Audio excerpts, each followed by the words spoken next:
आप सभी का आपके अपने YouTube चैनल कौटिल्य पर हार्दिक स्वागत, अभिनंदन। आज हम जिस प्रकरण की बात करेंगे, प्रकरण का नाम है प्रत्यय। इससे पूर्व हम दो भागों में इसके बारे में काफी जानकारी पढ़ चुके हैं। कई प्रत्ययों का अध्ययन हमने कर लिया है। कृत प्रत्यय में सहस्त्र प्रत्ययों का अध्ययन आज करेंगे।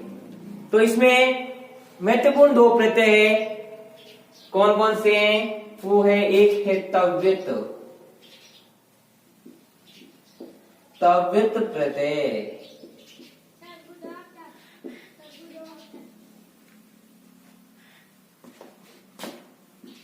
एक है अनियर प्रत्यय।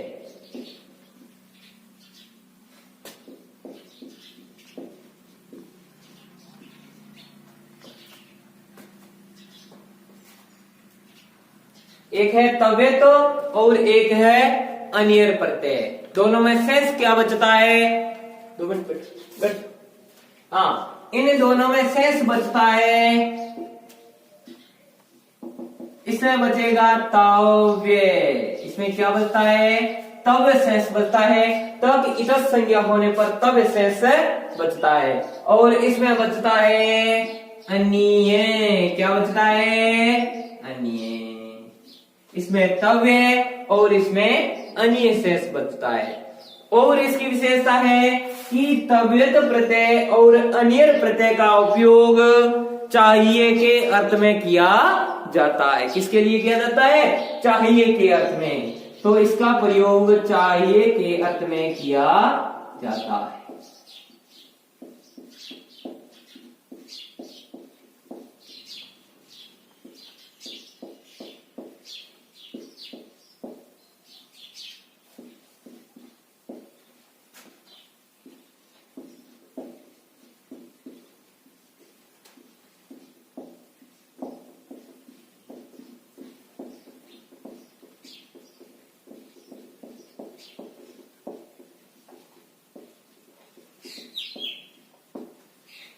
तो इसका प्रयोग किसके लिए किया जाता है? चाहिए के अर्थ में। और अनियर प्रत्यय का उपयोग भी चाहिए के अर्थ में किया जाता है। इसका प्रयोग भी किसके लिए किया जाता है?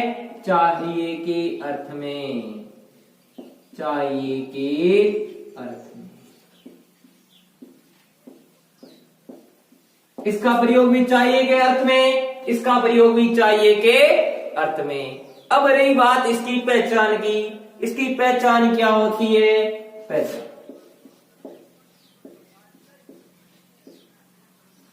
जो धातु युक्त शब्द होगा, शब्द के अंत में, यानी धातु युक्त जो शब्द है, यानी जिस धातु के पीछे ये जो प्रत्यय लगा है, इससे जो शब्द बना है, उसके पीछे क्या रहेगा? शेष क्या बचेगा? तावे, ताव्या, ताव्यम। क्या बचेगा? तव्य पुल्लिंग शब्द, तव्या स्त्रीलिंग शब्द और तव्य में नपुंसकलिंग शब्द के पीछे लगेगा। तो ये इसकी पहचान है। तव्य, तव्या, तव्यम। या देखो, कभी कभार तो तव्य,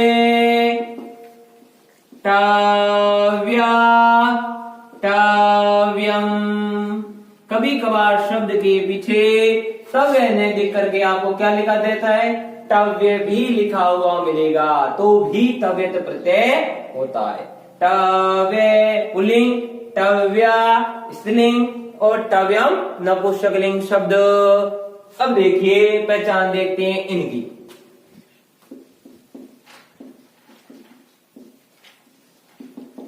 तो शब्द के पीछे क्या लगेगा? अनिय, अनिय, अनियम, अनियम। वही बात पुल्लिंग, स्त्रीलिंग, नपुंसकलिंग। अनिय, अनिया, अनियम। या फिर कभी कभार आपको अणिय, अणिया,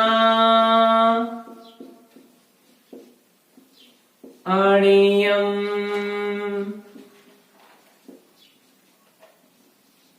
अणीय है, अणीय, अणियम, अणीय, अनिया, अनियम, ये दोनों की पहचान है।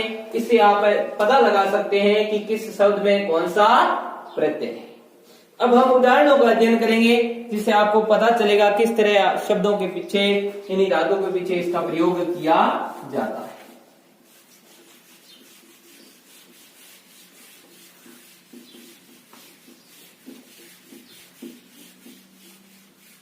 अब धातु लेते हैं पठ धातु, कृ धातु, हस धातु और दृश धातु।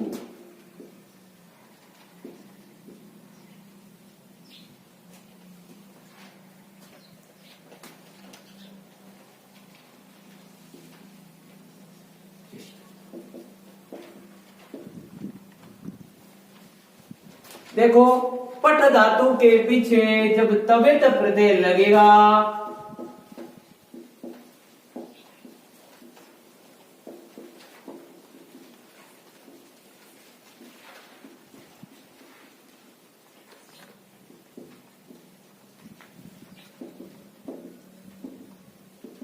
क्या हो गया, पठितव्य,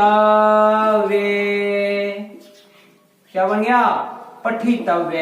ये बन गया पुल्लिंग शब्द, ये क्या बन गया, पुल्लिंग शब्द पठितव्या। क्या बन गया, स्त्रीलिंग शब्द पठितव्यम।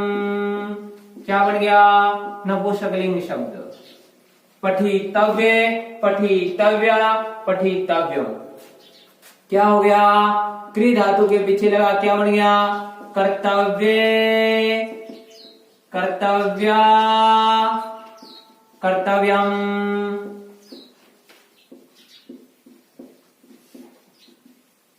शब्द के अंत में तव्य, तव्या, तव्यम बचेगा।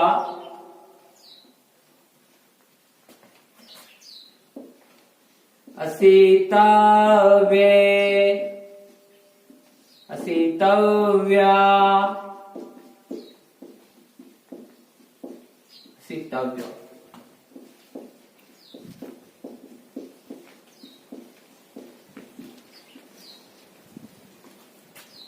द्रष्टव्य, दृष्ट धातु, द्रष्टव्य, द्रष्टव्या,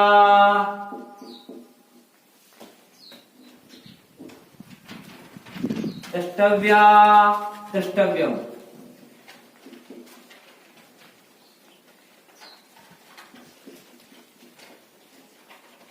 द्रष्टव्य, द्रष्टव्या, द्रष्टव्य। तव्य, तव्य, तव्य और टव्य। तो कभी कभार टव्य भी शेष रहता है और तव्य भी शेष रहता है। अब हम पढ़ते हैं अनियर प्रत्यय।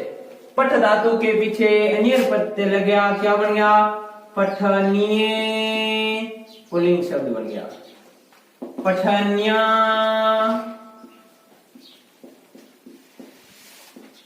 स्त्रीलिंग शब्द और पठनियम नपुंसक।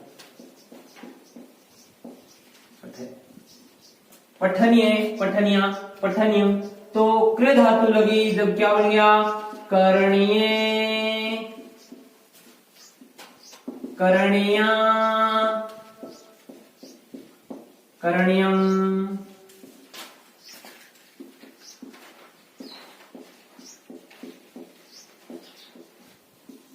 करणीय, करणीया, करणीयम। अणीय, अणिया, अणियम। असनीय, असनिया, असनियम।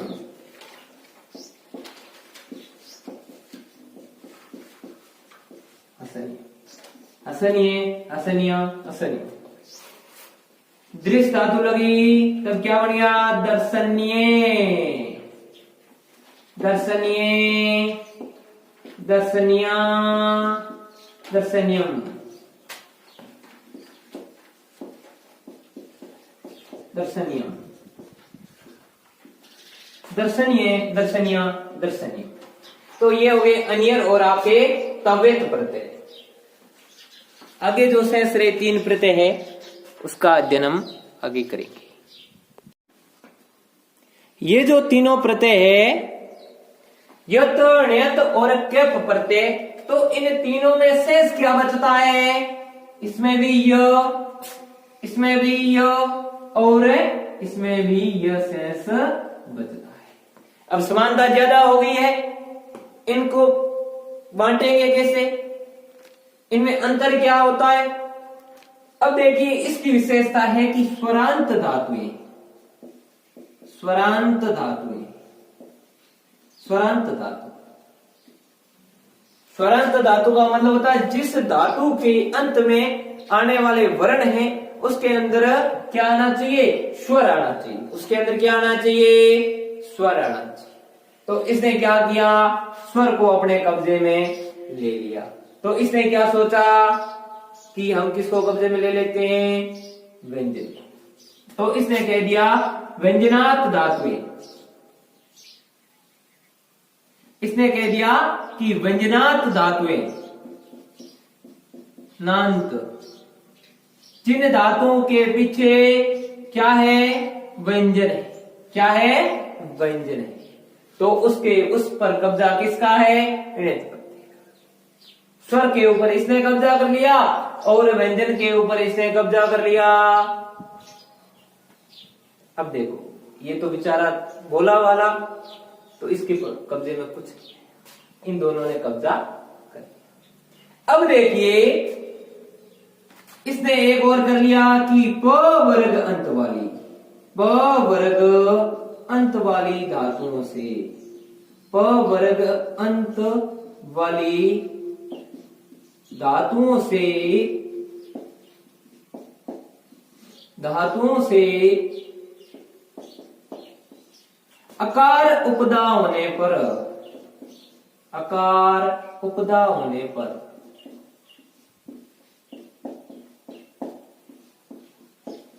अब देखिए, इसने क्या कहा कि देखो एक और है, स्वर के ऊपर कब्जा किया ही किया है। और किसके ऊपर किया है?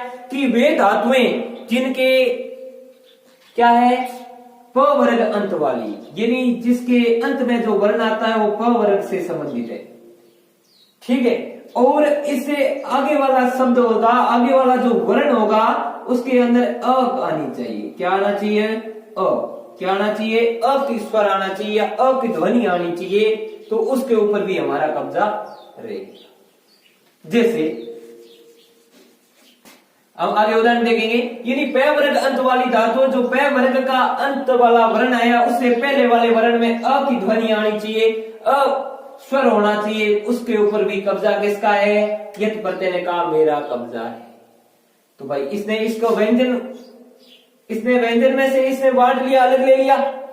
इसका कब्जा था व्यंजन के ऊपर, लेकिन इसने एक प वर्ग वाले को अपनी तरफ धकेल दिया। अब देखिए, इसने भी कुछ ओवरटेक कर लिया, रिवर्णांत। इसने कह दिया चलो स्वर के अंत वाली धातुएं, जिनके धातु के अंत में स्वर है वो तो आपके कब्जे में, लेकिन जिन धातुओं के पीछे री आ गया है तो वो किसके कब्जे में है? इसने कहा मेरे कब्जे में। अब देखिए, अगर जिस धातु के पीछे स्वर आ जाए तो वो किसमें यत प्रत्यय लगेगा। जैसे ची धातु, पा धातु, दा धातु, स्वर है, स्वर है, स्वर है, किसका कब्जा हो गया? यत का। अब देखो, रम धातु और लब धातु क्या है? व्यंजन है, लेकिन देखो इसने कहा था प वर्ग अंत वाली, म भी प वर्ग का और भ भी किसका है? प वर्ग का। और इसने कहा था उससे पूर्व अकार आना चाहिए, अकार है, अकार है, तो ये किस में आ गए? यत प्रत्यय। अब देखिए, चे धातु के पीछे यत प्रत्यय लगता है, क्या बन जाता है? चेय, चेया, चेयम, चेय, चेया और चेय, चेय, चेया, चेयम। पा धातु पेय, पेय, पेयम, पेय, पेया, पेय। दा धातु देय, देयः, देयम्, अब देखिए रम धातु तो क्या हो गया, रम्ये, रम्या, रम्यम, रम्य है रम्या, रम्यम। लब धातु लभ्ये, लभ्या, लभ्यम, लभ्ये, लभ्या, लभ्य। अब देखिए णेत प्रत्यय में, णेत प्रत्यय में जैसे पठ धातु, लिख धातु, जिनके अंत में क्या आया है, व्यंजन आया है, जिनके अंत में क्या आया है, व्यंजन आया है, इनके पीछे जब णेत प्रत्यय लगा क्या हो गया, क्या बन गया, पाठ्य, पुल्लिंग शब्द, पाठ्य, पाठ्या और पाठ्य, पाठ्य, पाठ्या, पाठ्य, पाठ्य, पाठ्या, पाठ्य। लेख्य, लिख धातु, लेख्य, लेख्या, लेख्य, लेख्य, लेख्या, लेख्य। अब देखो रिवर्णन, क्री और री, अब देख क्रिय है, रिवर्णन, जब उनके पीछे णेत प्रत्यय लगा क्या बन गया, कार्य है, कार्या, कार्यम, कार्य है, कार्या, कार्यम। हर्य, हर्या, हर्य, हर्या, हर्यम, हर्य। अब आगे है चुप प्रत्यय, जिनके अंदर 6 से 7 धातुओं का हम आज अध्ययन करेंगे, जिनका क्यप प्रत्यय होता है। जैसे सीमित धातु है इसमें, ईणित धातु, स्तु धातु, सास धातु, ये अत्यंत महत्वपूर्ण है, कई बार पूछ भी गई।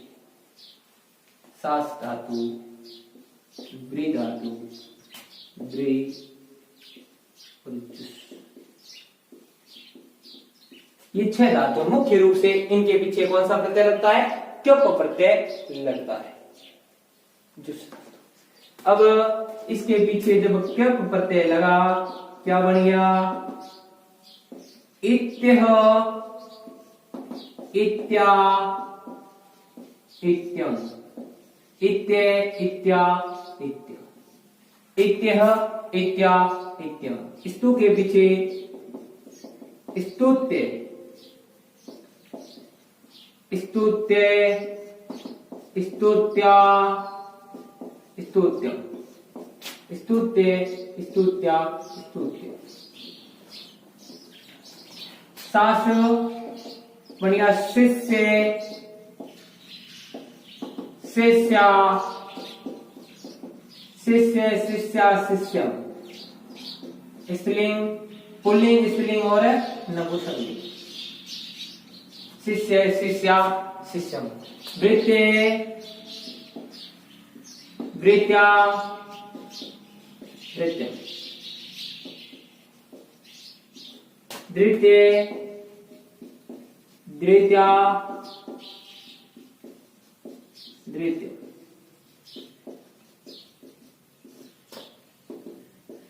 जुष्य, जुष्या, जुष्य। ये हो गई आपकी तीनों प्रत्यय, जो कई बार पूछे भी जाते हैं, ये तीनों।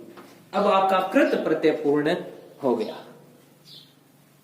यत, ण्यत और क्यप प्रत्यय, तीनों में ये शेष बचता है। ये स्वरांत और प वर्ग अंत वाली धातुओं में, धातु से अकार उपदा होने पर तो ये व्यंजनात् और रिवर्णांत, और इसमें 6 धातुएं। आप सभी का बहुत बहुत आभार, धन्यवाद। आगे जो तदित प्रत्यय वाले शब्द है, तदित प्रत्यय वाले प्रत्यय है, उनका अध्ययन हम आगे वाले भाग में करेंगे। बहुत बहुत धन्यवाद, आभार।